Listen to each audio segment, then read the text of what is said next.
Welcome to Sweethearts or Rivals. I'm Charla. I'm Justin. What's on our table today? Today we are looking at Steam Park. Steam Park's from Yellow Games. It plays 2 to 4 players. They recommend ages 10 and up, and it can take you about an hour. Right on. So, what do you think of the components of Steam Park? I think the components for Steam Park are very excellent. Yeah. From the art to the little robot meeples to the three-dimensional rides. Three-dimensional rides are awesome. Are cool. And I was hesitant a little bit because they were just cardboard put together, but it's a thicker quality cardboard. Yep. And they are fairly easy to put together. Yep. And the insert that they have for the box fits them perfectly. And it stores so nicely that you don't have to worry about them wiggling around and getting damaged. Yeah. Or coming apart or anything like that. Right. So because of the extra step of the insert fitting so perfectly to these rides, you don't have to worry about them getting a lot of wear and tear. Nice. I like what they did with the different colors going with different themes for the rides. That's kind of neat. Yes. The cards are a medium weight cardstock, so it's not like the flimsiest card that you get, but they do make thicker cards in these. Right on. But also it's a smooth cardstock. It's not linen. Right on. But they do shuffle very nice. Good, good. And then the only thing about the money is that I find that the colors are so muted. Yeah. Some of them are hard to differentiate. Like I find from far away the blue and the green. Especially when the back of them is all no color. Right. Which is kind of odd. Yeah. That's the only thing I would say. Yeah. The colors probably could have been a little bit brighter just so that they stand out from each other a little bit more. Yeah. But everything else is awesome, I'd say.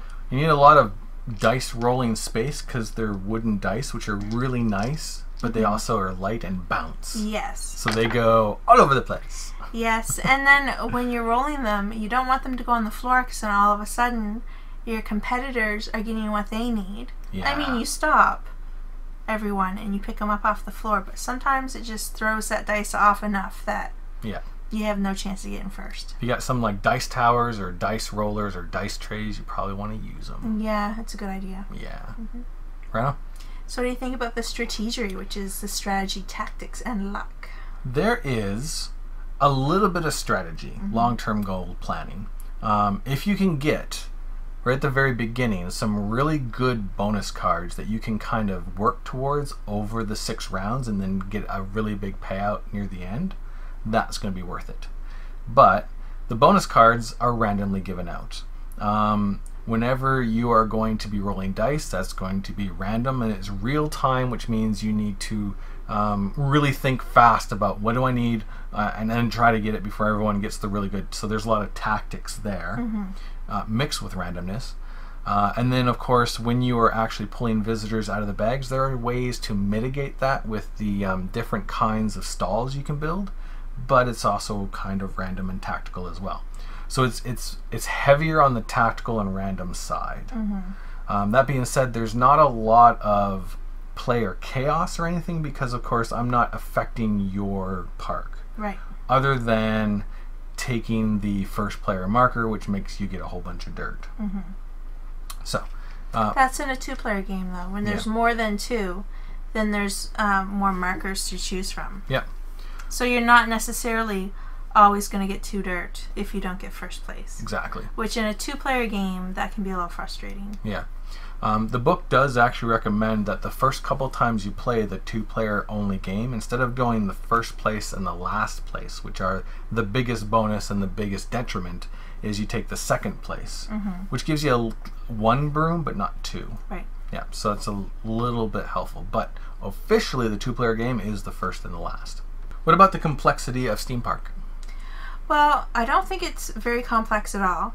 The hardest part is trying to remember what the die faces do when you're trying to real-time roll them. Yeah. And then keep in mind what you really have to do in your park and not think, ooh, I got a lot of brooms this time. Woohoo, brooms! Yeah, but you also have to keep in mind, well, do I have a lot of dirt? Because you could have a whole bunch of brooms and then not be able to do anything with them. Yeah. Especially if we grab, like, the first place marker. Yeah. So that's the trickiest part about the game is when you're rolling the dice and trying to get a good spread. Yeah.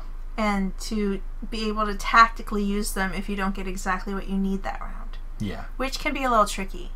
But other than that, I find the game is pretty straightforward because you're building a park and you're populating your rides and cleaning dirt. Even with the structures, it's not overly complicated. There's a little nice cheat sheet here that lets you know what each one does. Yeah. And you can actually play the game without those structures having different powers. They all just give you a single bonus for having them.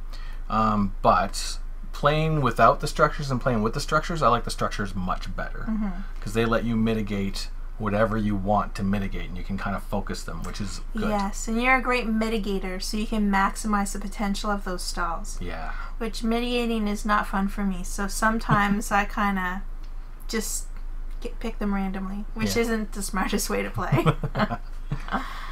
For those people that are not really into real-time elements of their game, the dice rolling is real-time, so you're frantically trying to do that, but when it's done, the rest of spending your dice is not real-time. So it's just a touch of real-time, right? Which is okay. Anything more than that, and it would just turn us right off of the game. Yeah, we're not big fans of games that are all in real-time. Yeah. Because we like to be able to plan stuff out. We're planners. Yeah.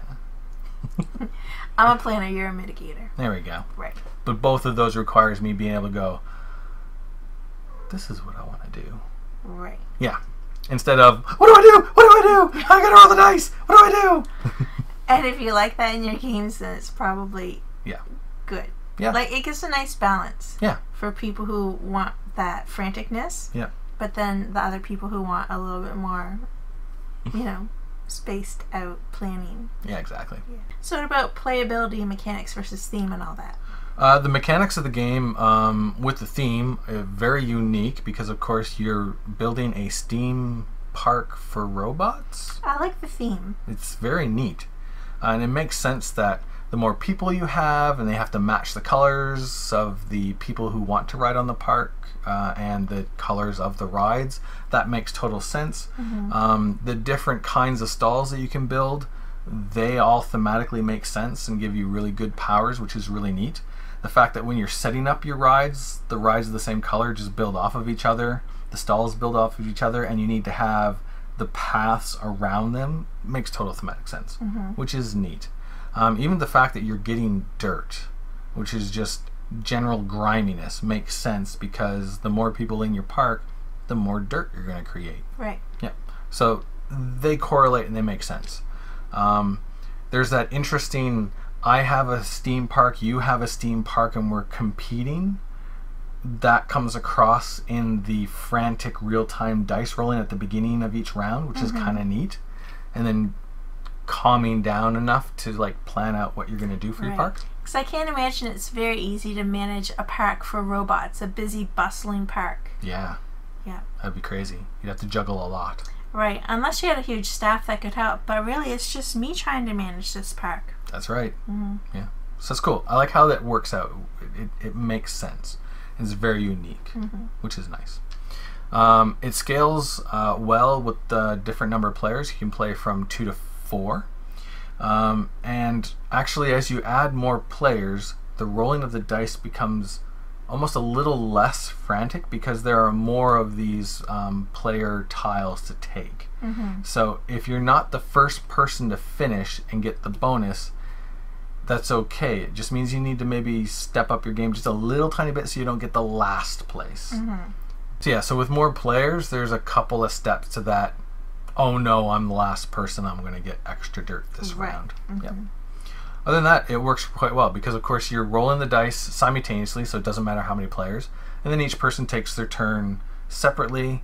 So when you add more players, there's a little bit more downtime, but not a lot. It does not take you a long time to spend your dice. It doesn't, especially with the build new rides. You can sometimes spend 3 dice at the same time. Yeah. So, and even your dirt, or your brooms, sorry.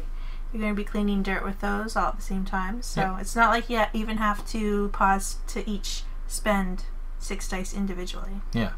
So downtime is very minimal, even with more players. Regardless of the number of players, you're going to play 6 rounds. They go really quickly, so I don't think having 2 versus 4 players is going to make the game too long or too short in any way, shape, or form. As for how difficult the game is to play, very, very easy. Again, the only thing is remembering what each of the dice face do as you are frantically rolling them. Right, which can be a little tricky. Yeah.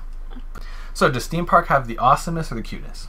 I'd have to say it's just so cute. Like, between all the little robots that fit so perfectly on other little rides, and the cute little pink people with the cute little pink rides, they're so cute. Yep. And it's three-dimensional, Yeah. which is unique. So that adds to the cuteness too. I mean, the game's pretty awesome, but I mean, it's just got cuteness off the scale. It is pretty awesome or cute, depending on which rides you've chosen, to look at your completed park at the end of the game. Yeah. And how everything just fit perfectly together. Yeah.